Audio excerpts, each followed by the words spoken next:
This lesson is a short write-up about various working mechanisms of typical non-governmental organizations.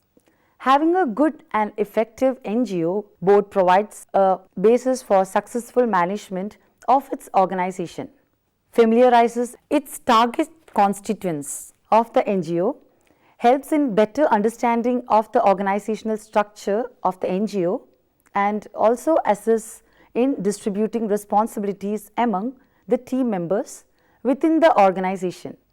A board may be called by different names, that is, Board of Directors, Steering Committee, Advisory Group, etc.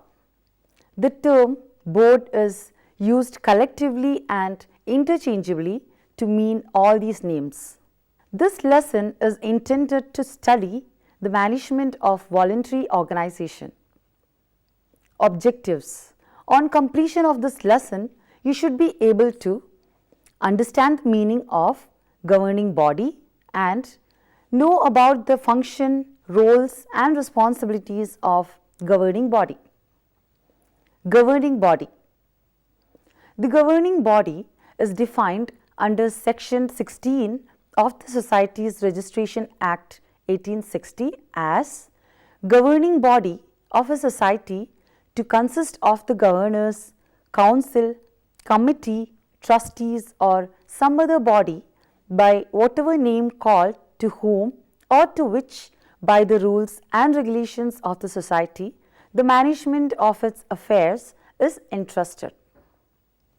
Therefore, we can easily say that the governing body of the society is the brain of the society without which it cannot operate. The governing body of the institution shall be the council, director, committee or other body to whom by Act of Parliament, Charter or the rules and regulations of the institution the management of the affairs is entrusted, and if no such body shall have been constituted on the establishment of the institution, it shall be competent for the members thereof upon due notice to create for itself a governing body to act for the institution henceforth. For the regular activities of the society, the management, execution and supervision is done by the governing body.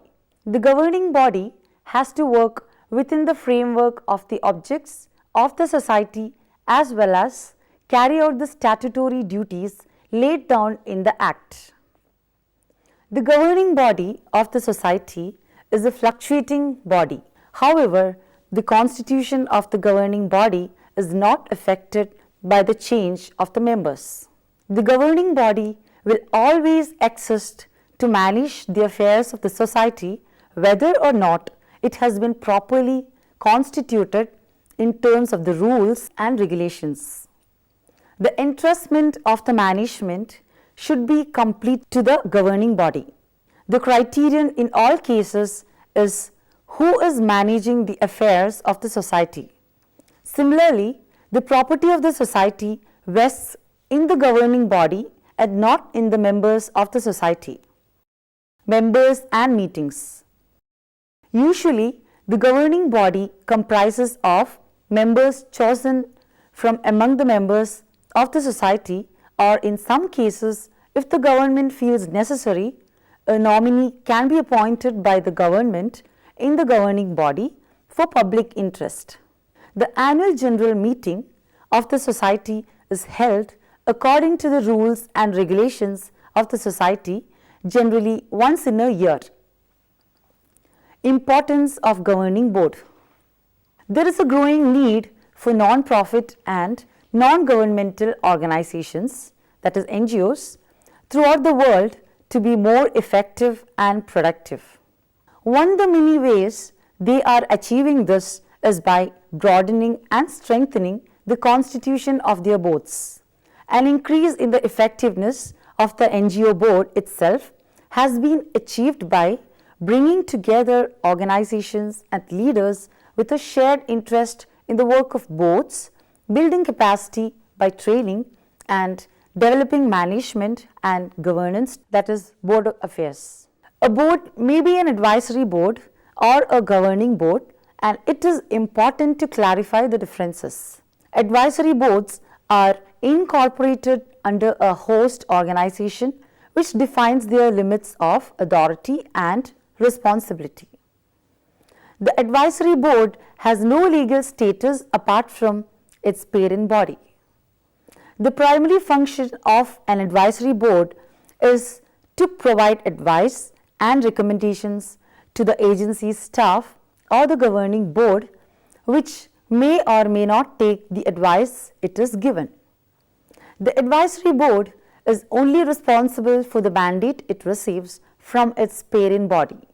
Governing boards are independently incorporated and are the legal entity and authority for the non-profit organization.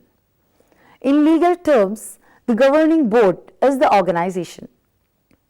It has the authority to govern itself and to create its own rules. The governing board is ultimately accountable for the proper conduct of the organization's business. The Province of Manitoba, Department of Family Services and Housing, funds social service agencies which are incorporated as non-profit organizations and are managed by governing boards. The board is ultimately responsible for all aspects of the agency's programs, staffs, and funds. This includes accountability to the funding sources of the agency. Board members play a critical role in the development and success of non-profit organizations. Sometimes referred to as a board of trustees, these volunteers act as guardians for your organization who protect and maintain the core values and purposes of the organization in the following areas, such as financial management, planning, program, resource development, human resource management, information management, marketing and public relations, governance, that is board affairs. Functions of a board. It first of all sets policies and strategies for the NGO in line with the agreed purposes, principles and scope of the NGO. It also sets operational guidelines, work plans and budgets for the NGO and policy and program support. Many times it is also called on to make funding decisions. It assesses the internal workings of the NGO by setting criteria for membership of appointing review panels and support groups. It may also establish a framework for monitoring and periodic independent evaluation of performance and financial accountability of activities supported by the NGO. One of its main roles is representation of the NGO in the larger community. It represents views of the NGO in various constituencies or within the NGO community in relation to outside organizations. It is frequently asked to coordinate with outside agencies as well as advocate for the NGO and mobilize resources. Often, the board is the first contact that an NGO's target audience have, and in some cases, it is the first contact where people's concerns are actually heard due to the high standing of board members in the community. The board's presence in the field sometimes forces decision makers to listen to affected people's concerns and can help to open up alternative solutions. Within the board setup itself, an NGO board selects and appoints chairpersons for the board and also participates on committees and working groups of the NGO. As a collective body, the trustees hold the authority and responsibility to ensure the fulfillment of an organization's mission. They are ultimately responsible for the fiscal health of the institution. The Board of Trustees' governing role is typically limited to selection of the president and policy approval with the daily operations and management of the institution operated by staff and volunteers. Finding the right composition of your board of trustees could be one of the most important projects that you ever take on. A well-established and committed board with the right skills can provide a solid platform that will enable your NGO to blossom in the years to come. Board members with essential skills can reduce the burden on your organization's paid staff and volunteers that will liberate them and enable them to achieve more. They can also reduce costs to outside contractors and agencies by allowing you to conduct certain operations such as accounting, fundraising, and legal matters in-house. Organizations that benefit from active, well-informed, and responsible trustees are often the best placed to fulfill their missions. Typically, the President of the Board of Trustees is responsible for establishing the agenda for the board that would span across all areas of the organization's function. Other roles that feature on many boards are Secretary and Treasurer, whilst it is also common to have a number of subcommittees that are responsible for specific areas of the organization's work. The board's main responsibilities include establishing and supporting the institution's vision and mission, acting as the legal owners of the organization, ensuring the organization is sustainable, evaluating performance, supporting staff, and reviewing and creating policies. Often, boards operate subcommittees to support different areas of the organization, meaning they may be involved in fundraising, strategic planning, human resources, and communications. Trustees are typically expected to act as ambassadors for the institution in the community. Board is responsible for directing and auditing the NGO. This general responsibility context can be elaborated as follows. 1. Managing the NGO within the framework of constitutional goals and operations determined in its bylaws and to make and implement all sorts of decisions within the limits of its authority in this context. 2. Representing the NGO or authorizing one or more people for this duty. 3. Making the transactions related to income and expense accounts of the NGO, selecting the person or persons to collect incomes and give authorization and withdraw authorization for them. 4. Preparing regulations for all activities in order for the members, NGO bodies and employees to implement, provided that they are not against its bylaws. 5. Preparing the forthcoming period's budget, determining entry fee, annual fee, and membership participation fee in line with the revenue. 6. To follow the procedures about the members who do not pay yearly contributions or their participation shares. 7. Selecting delegates who will represent the organization in federations in which the NGO is actively involved. 8. Implementing General Assembly decisions and regulations, supervising the implementation of the budget. 9. Conducting the association's business, account table or balance sheet and income table and the report, explaining the works of the board of directors at the end of each activity year and submit it to the General Assembly. 10.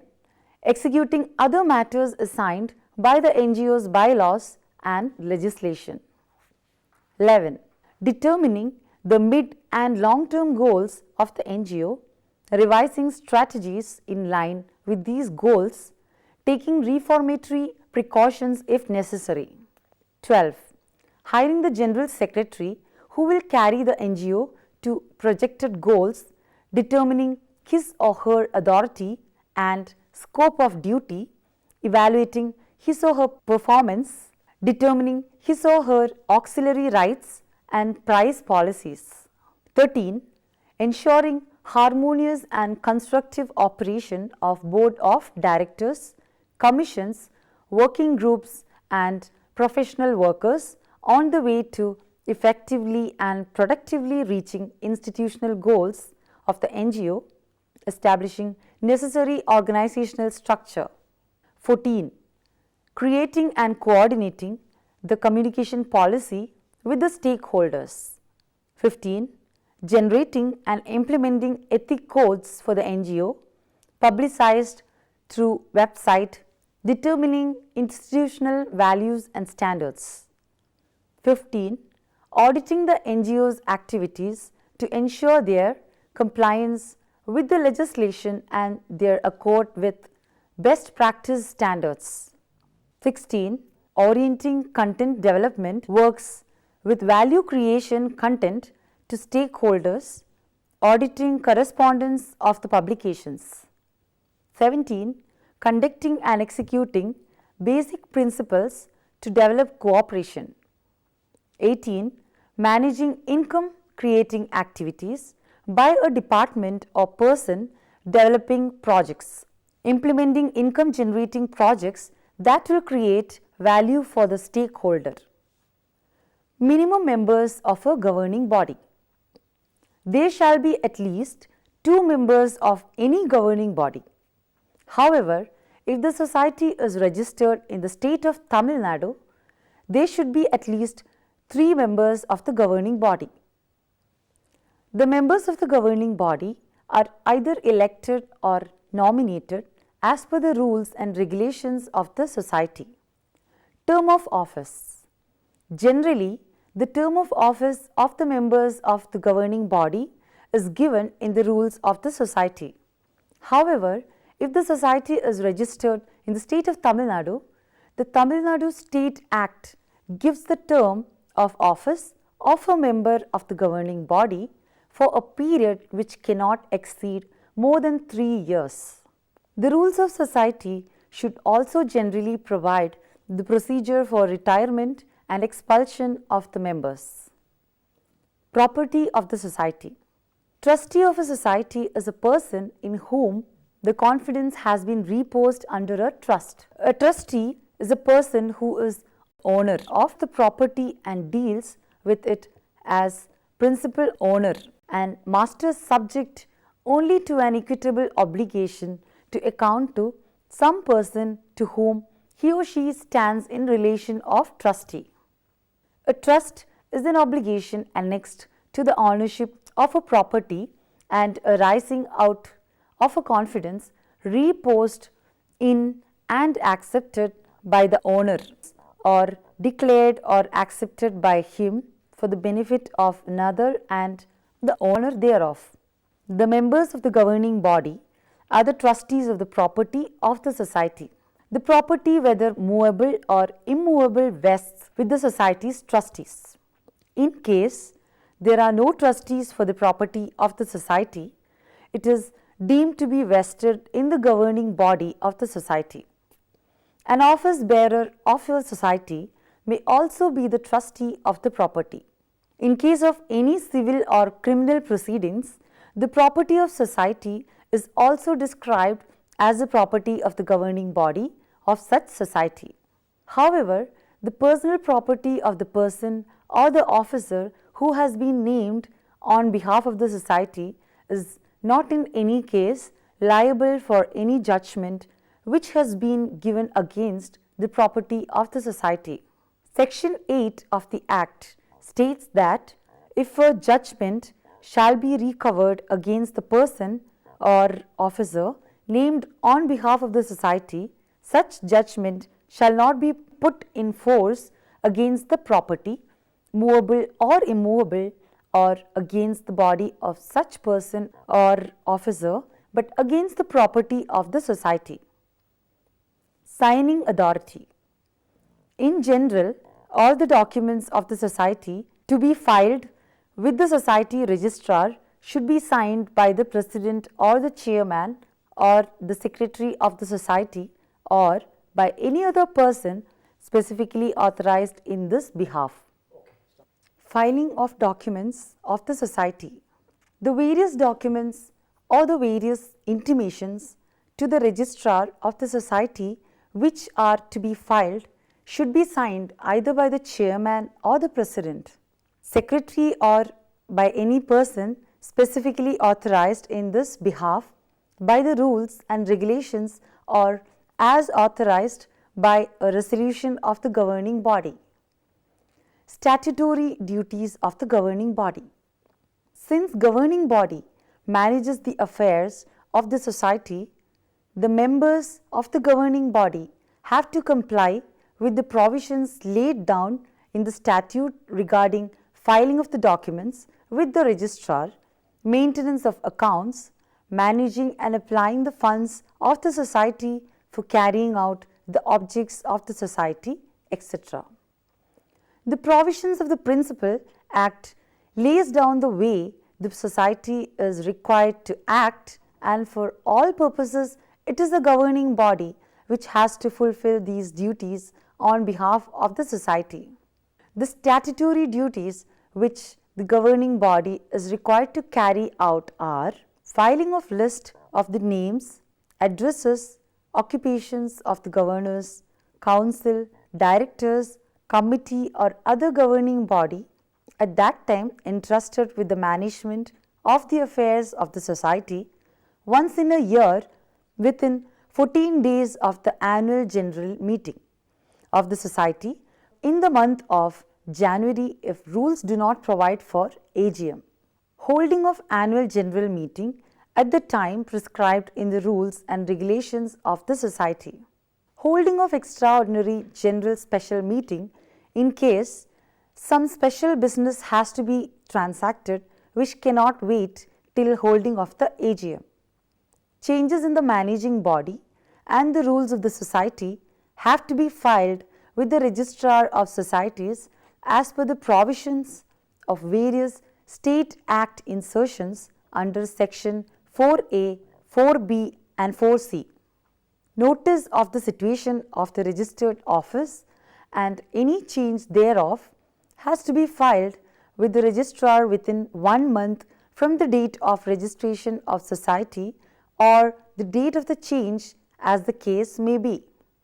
Any amendments in the memorandum or bylaws has to be registered with the registrar signed by one of the members of the governing body to be accompanied with a copy of the special resolution relating to the amendment with a fee of ₹2, ensuring that the notice for the AGM and extraordinary meeting is duly sent to all the members. The registered office should supply to its members on application copy of bylaws, receipts and payment account, balance sheet at a prescribed fee. Responsibility for investment and application of the funds and properties of the society. Maintenance of register of members as per the rules and regulations of the society. Display of the name of the society at its place of business and its registered office. When required by the government or the registrar, the governing body of any society should submit periodical account of income and expenditure and assets and liabilities of the society. A copy of the special resolution passed for any purpose duly signed by an officer of the society authorized by the rules of the society should be filed with the registrar within 20 days from the passing of the resolution. The governing body should ensure the recording of the minutes of the proceedings of the governing body or the general body. The society should retain the important documents of the society permanently. Summary. Many responsibilities of the governing board have been discussed in this section. It is important for the board to review each of these areas regularly to ensure that the organization is moving in the direction intended. It should be noted once again that members of governing boards are collectively and individually responsible for the activities of the organization. Any board that operates by rubber stamping the executive director's recommendations must be aware that they are responsible for that decision. If losses or problems occur, it is the board that will be held accountable. Therefore, members should exercise the same degree of care in the management of the agency that they would on behalf of their own affairs.